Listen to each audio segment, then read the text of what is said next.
Vamos voltar então, vamos continuar falando sobre medicina e segurança do trabalho.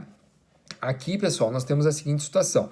Como nós já falamos ao longo das nossas aulas, o ambiente de trabalho necessita ser um ambiente salubre, um ambiente saudável para o empregado, porque muitas vezes o empregado passa mais tempo no seu ambiente de trabalho do que na sua própria casa. Então ele tem mais tempo à disposição do empregador, seja porque ele fica durante o intervalo na empresa. Então precisa-se ter um ambiente adequado, um ambiente que não traga riscos à saúde do empregado.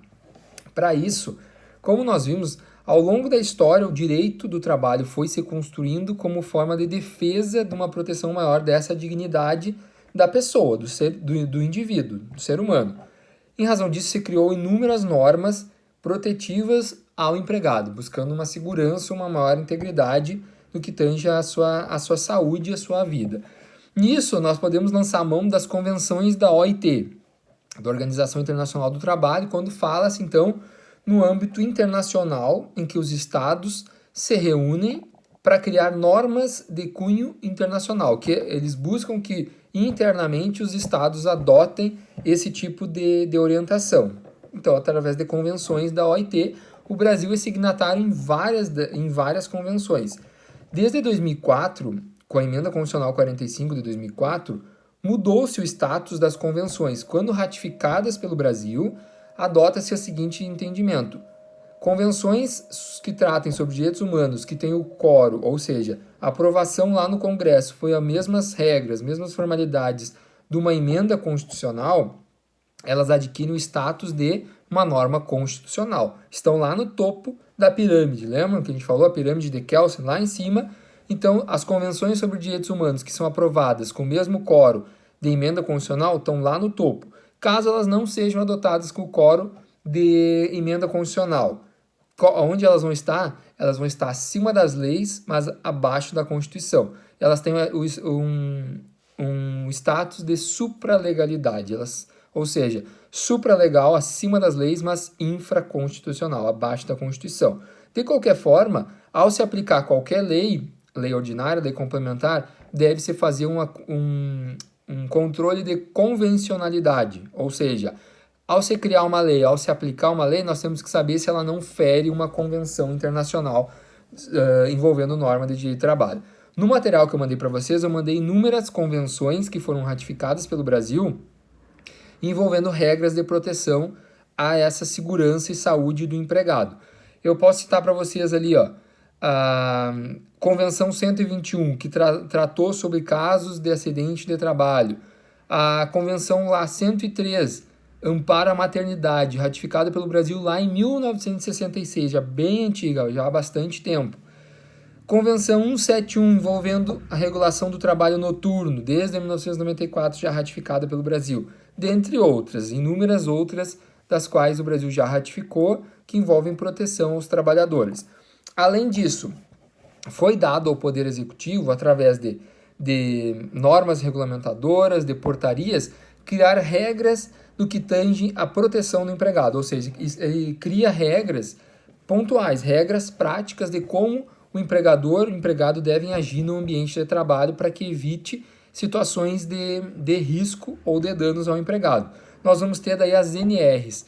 As NRs são famosas. NR 6 envolve a questão dos equipamentos de proteção individual, os EPIs. Então, quais são as atividades, quais são os EPIs adequados para essas atividades? Uma outra NR muito famosa, NR 15. Essa vai trabalhar em relação às atividades insalubres e perigosas. Então, a NR 15 que vai determinar quais atividades são insalubres e quais atividades são perigosas. Dentre outras, ali eu coloquei algumas para vocês. Trabalho à altura, operações, prevenção a riscos do ambiente de trabalho, dentre outras. O que mais nós podemos destacar aqui quando falamos de segurança e higiene do trabalho? Na legislação, ela prevê que, conforme o número de empregados que uma empresa tem, dependendo da atividade, a partir de 20 empregados já exige a Constituição, então, obrigatoriamente deve se constituir uma comissão interna de prevenção de acidentes, a famosa CIPA. Então, conforme a atividade, o ramo, o número mínimo a partir de 20, dependendo da atividade, já exige a presença de CIPAs, de comissões internas de prevenção de acidente, em que empregados vão compor essa comissão com a finalidade de observar pontos críticos, situações em que há uma necessidade de melhora para evitar acidentes de trabalho. Além disso, cabe ao empregador fornecer de forma gratuita, não pode descontar do salário do empregado, os EPIs, os equipamentos de proteção individual, para que haja uma redução ou até mesmo que ele torne impossível, ou melhor, que ele sane completamente os riscos ambientais, os riscos de um possível acidente de trabalho, seja o acidente típico ou atípico, que nós já vamos falar, certo? O que mais que eu destaco em relação a isso? É proibido ao empregador fazer a exigência de exames médicos prévios. Por exemplo, exame de gravidez, de esterilidade, isso é vedado, porque ele demonstra um ato discriminatório. Não pode, então, o empregador pedir para uma mulher, previamente ao contrato, para ela apresentar um exame que comprove que ela não esteja grávida. Isso é discriminatório, é vedado pela legislação, ele não pode fazer isso.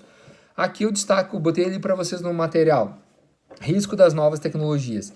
Porque muitos laboratórios eles dão acesso a médicos. Os médicos eles fazem um cadastro nos laboratórios e conseguem acessar exames de pessoas que sequer são pacientes deles, bastando saber os dados desse indivíduo. Com isso, então muitos médicos contratados pelas empresas acabam acessando esses bancos de dados e sabendo. O empregador, então, previamente a uma contratação, observa que uma empregada foi lá e fez um teste para saber se estava grávida. Então, aí o empregador pode ter acesso a essas informações de forma ilegal, indevida, e com isso deixa de contratar um empregado, certo? Então, exceto aquelas situações em que a atividade gera um risco caso a mulher esteja grávida, aí sim é autorizado o pedido da realização desses exames, do contrário, não. Porém, feita a contratação, o empregador deve submeter o empregado a exames admissionais, durante o contrato, também, dependendo da atividade, se ela tem um possível risco, fazer exames periódicos durante, e ao final o exame demissional, para saber se o empregado, qual era a condição de saúde quando ele entrou, durante o contrato e quando ele saiu, exatamente para preservar o empregado de possíveis riscos à sua saúde. Bom, falando então agora de acidente de trabalho, em que pese todas essas situações protetivas, ocorreu um acidente de trabalho. Esse acidente de trabalho pode ser dividido, então, em três hipóteses. O acidente de trabalho típico é aquele mais tradicional, que envolve o exercício da atividade típica do empregado, do qual ele sofre um acidente de trabalho. Por algum motivo, ele sofreu um acidente de trabalho. Está lá, digamos, o pintor, está lá no andaime, o andaime rompe a corda e ele cai e sofre um acidente de trabalho. Atividade típica dele, pintor, está lá no andaime, sofreu um acidente de trabalho, caiu do andaime. Atividade típica que ele deveria exercer e ocorreu um acidente. Falta EPIs? Pode ser a situação de não estar lá com cinto de proteção. Pode ser, faltou um EPI e sofreu um acidente de trabalho. Pode ser por inúmeras situações. O acidente de trabalho atípico ou equiparado. Esses são aqueles denominados como doenças profissionais, doenças ocupacionais, que não ocorrem imediatamente, surpreendentemente, como o caso lá do empregado, o pintor que caiu do andaime. Os acidentes de trabalho atípico, ele vai se constituindo ao longo do tempo. Então, ele sofre um acidente de trabalho atípico, ele tem uma doença ocupacional com a perda auditiva, ele fica exposto a ruídos por um longo período de tempo, acaba gerando um dano, então, auditivo no empregado. Isso é tido como um acidente de trabalho. Ou outras situações, problema respiratório, problema de visão, diversas outras situações que se dão em razão da exposição prolongada a agentes, seja ruídos, agentes químicos, biológicos, certo? E ainda existe o acidente de trabalho em itinerário ou de trajeto, que se dá quando o empregado sofre um acidente de trabalho naquele trajeto entre a sua casa até a sede da empresa. Vocês podem questionar, mas professor, e se o empregado saiu do seu trajeto tradicional? Pode ser considerado mesmo assim acidente? O que a jurisprudência entende? Admite-se praticamente em todas as situações em que ele esteja saindo da sua casa e indo ao trabalho. independente de ele ter fugido da rota tradicional, porque ele não é obrigado a seguir uma mesma rota todos os dias. Ele mudou o trajeto porque ele viu que tinha muito trânsito. Vai deixar de ser um acidente? Não. Só considera-se que saiu da rota efetivamente a ponto que descaracterize esse acidente de trabalho em itinerário, caso ele tenha saído totalmente, ele foi para um ambiente totalmente contrário à sede. Então o caminho seguia para uma região norte da cidade, ele foi para a região sul, aí ele sofreu um acidente lá. Aí sim, foge totalmente daquele percurso tradicional, certo? O que mais? Falando então ainda em acidente de trabalho, existem repercussões trabalhistas, repercussões cíveis e repercussões previdenciárias. Primeiramente, repercussões trabalhistas. O que nós temos que observar aqui? Ocorreu um acidente de trabalho, seja ele típico ou atípico. O que incumbe ao empregador? Emitir a CAT. CAT é comunicação de acidente de trabalho. O empregador, ele sempre deve emitir CAT. Mesmo que o empregado não se afaste, ele sofreu um acidente de trabalho, mas ele não precisou se afastar por mais de 15 dias que tem que encaminhar o INSS. Precisa emitir a CAT? Precisa. Qualquer acidente de trabalho. Isso serve para fins de estatística, de saber exatamente qual atividade e se essa atividade tem gerado um risco maior para os empregados. A finalidade é essa, é comunicar às autoridades que ocorreu um acidente de trabalho naquela atividade para que daqui a pouco haja uma proteção maior dos empregados que exerçam aquela atividade específica. Correto? Então, vamos lá. Qualquer acidente de trabalho deve se emitir a CAT. Quando? No primeiro dia útil após a ocorrência. O pintor do nosso exemplo, o pintor caiu do andaime hoje, o empregador tem até amanhã para emitir a CAT, para emitir a comunicação do acidente de trabalho. E as doenças ocupacionais, já que eu falei que elas são ao longo do tempo, quando que se estabelece como a data do acidente? Nesse caso, é a data que gerou a incapacidade do empregado. Quando o empregado ficou incapacitado para o trabalho, entende-se que ali ocorreu o acidente de trabalho e emite-se então a CAT. E caso de morte, aí não tem um dia de tolerância. Então aí ocorreu a morte do empregado em razão do acidente de trabalho, a emissão da CAT deve ser imediata, deve ser dada imediatamente. E caso o empregador não faça a CAT, o que acontece? Pode tanto o empregado, o médico que atendeu, as autoridades públicas, o magistrado, o Ministério Público do Trabalho, comandantes militares, bombeiros, qualquer um desses pode emitir a CAT, fazer a comunicação do acidente de trabalho, certo? Eu botei no material de vocês ali, vão ser 4 vias. Uma vai para o INSS, uma fica com o segurado, né, com o empregado ou com seus dependentes, no caso de morte. A outra fica com o sindicato e a outra vai para a empresa, para o empregador, certo? Então, nós comunicamos às autoridades, uma fica com o empregado, outra com o empregador. Repercussão trabalhista ainda. Sofreu um acidente de trabalho, o empregado adquire estabilidade temporária acidentária. O que isso quer dizer? O empregado ele não poderá ser demitido do seu emprego, então não pode haver demissão imotivada, exceto por justa causa, que daí mesmo o empregado estável pode ser demitido, mas ele não vai ser demitido do seu trabalho caso, não pode ser demitido imotivadamente por 12 meses após cessado o auxílio-doença acidentário. Então, olha só, botei no material de vocês. Existem 3 requisitos para ele ter direito à estabilidade. Ele deve ter ocorrido um acidente de trabalho que gerou incapacidade para o trabalho. Ele deve ter recebido o auxílio-doença acidentário, então, ele tem que ter sido afastado. Então, essa incapacidade vai durar mais do que 15 dias. Então, a partir do 16º, ele vai receber pelo INSS o auxílio-doença acidentário. O que mais? Ele deve ter obtido a alta médica. Então, a partir da alta médica, conta-se 12 meses. Pense o seguinte, o empregado, então, sofreu um acidente de trabalho e ficou 60 dias afastado. Recebeu auxílio-doença acidentário, teve alta. A partir da alta, desses 60 dias, teve alta, conta-se mais 12 meses. Então, só 12 meses a partir da alta médica, do fim do auxílio-doença acidentário. Não se conta 12 meses do acidente. Não, é 12 meses. Se ele sofreu um acidente de trabalho e ficou 2 anos parado, recebendo auxílio-doença acidentário. Não tem problema. A partir da alta, quando ele volta para a empresa, ele tem 12 meses de estabilidade no emprego, certo?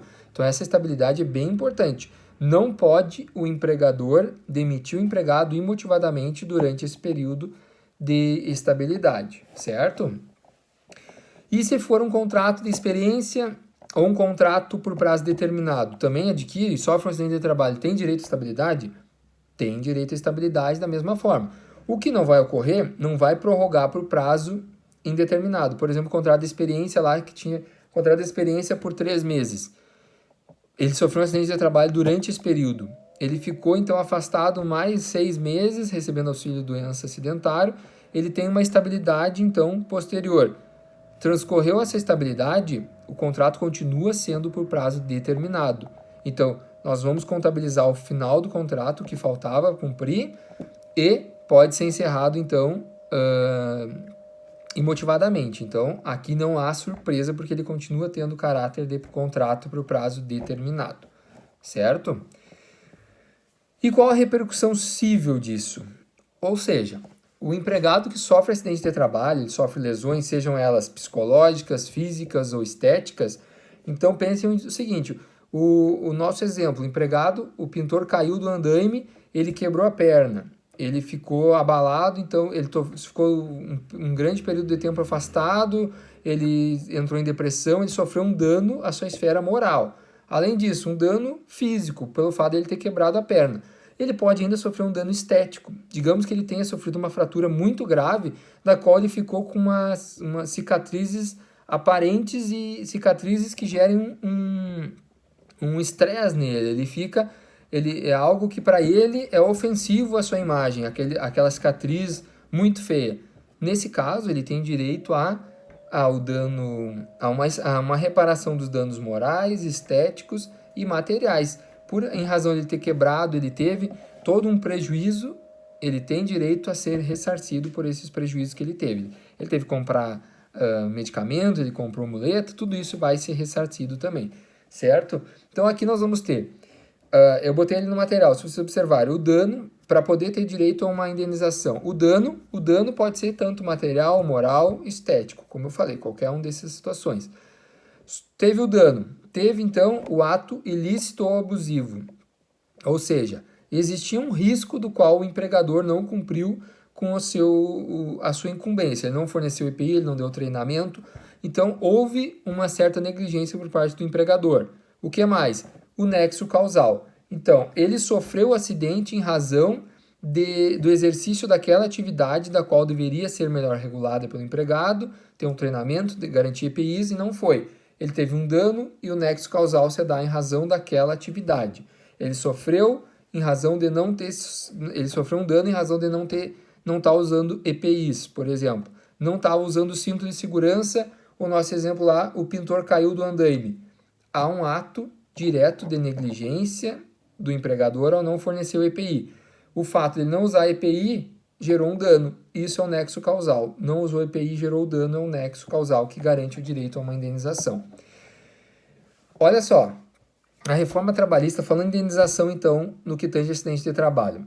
A reforma trabalhista fixou lá no 223G, trouxe parâmetros pontuais em relação à indenização por uma indenização. O empregado sofreu um dano, ele tem direito a ser indenizado. O legislador pautou, trouxe critérios fixos de indenização. Isso ainda sofre muitas críticas, por quê? Porque ele tornou a dor proporcional ao salário. Então, olha só, ofensas, lá no artigo 223G, parágrafo 1º, vai dizer: pela ofensa de natureza leve, ele vai ter direito à indenização de até 3 vezes a sua última remuneração. Natureza média, até 5, natureza grave, até 20, natureza gravíssima, até 50. Pense o seguinte, o indivíduo ele ficou totalmente incapacitado, ele ficou, em razão do acidente de trabalho, ele ficou cadeirante.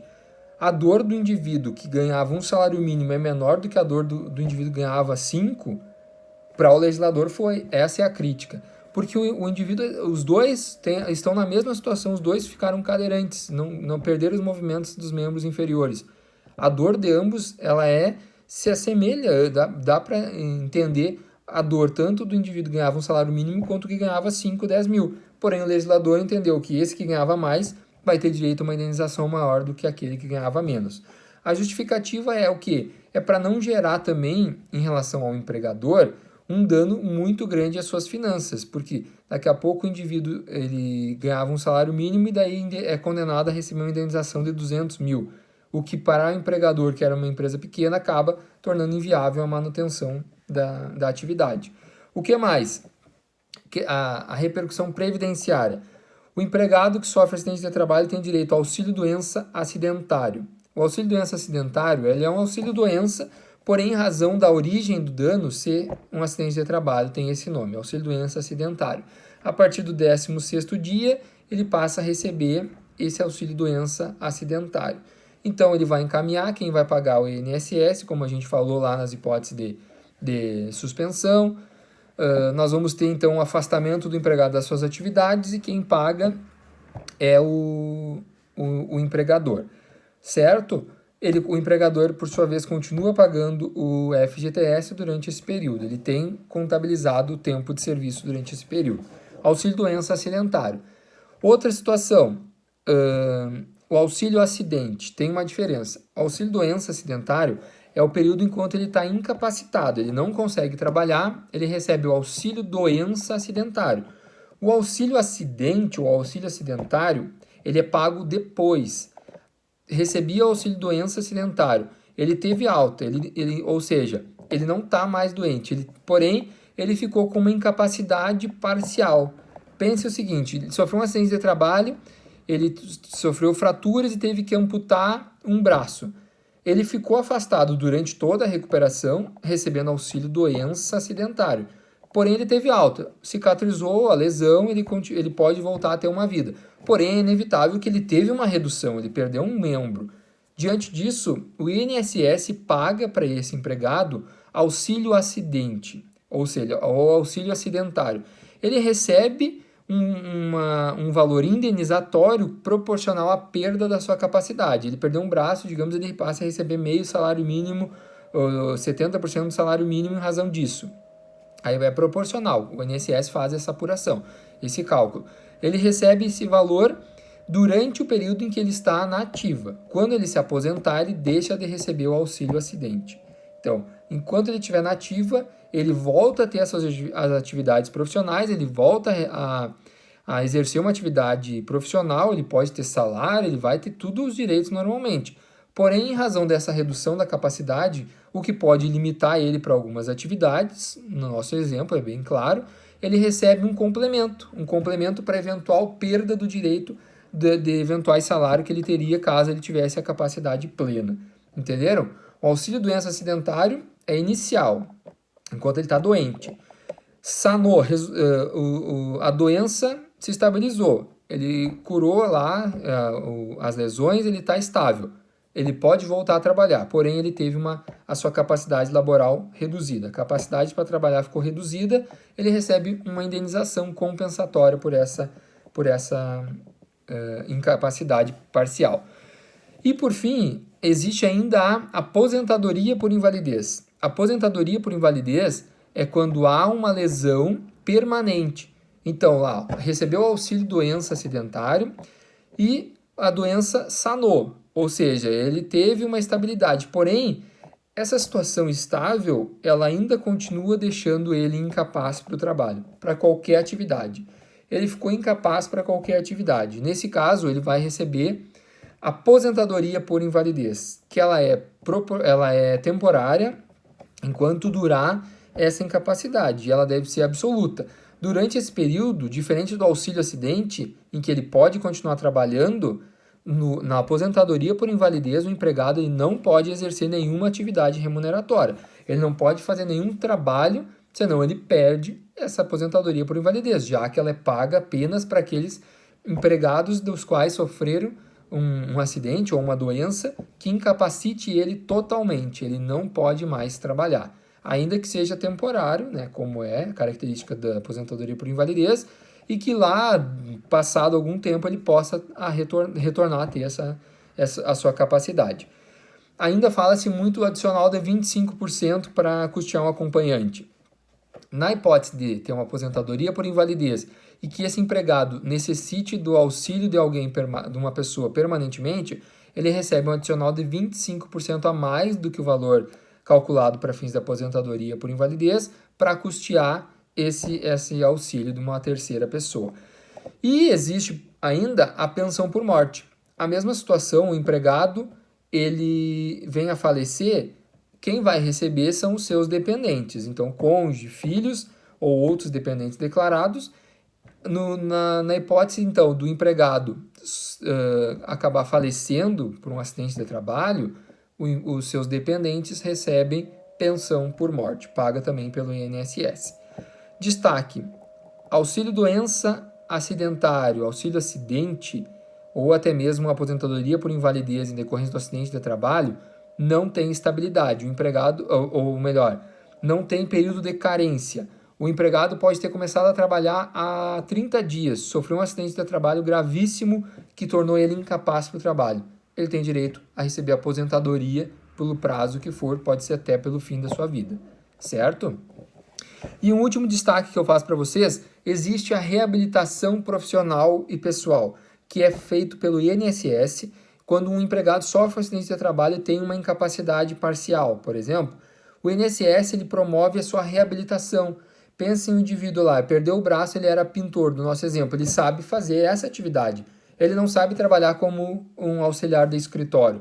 O INSS, então, submete ele a uma habilitação. É reabilitado para exercer outras atividades agora proporcionais à sua condição reduzida. Com isso, ao final, ele é garantido um certificado do qual habilita ele a exercer determinadas atividades. Isso é feito através de diversos profissionais, assistente social, psicólogo, fisioterapeuta e outras áreas profissionais para reabilitar esse empregado para que ele possa voltar para a vida ativa profissional. Certo? Qualquer dúvida, estou à disposição. Vocês sabem os meus meios de contato que eu deixo lá no nosso portal. Qualquer coisa, estou à disposição. Podem entrar em contato para a gente sanar eventuais dúvidas. Certo? Bons estudos. Até mais. Tchau, tchau.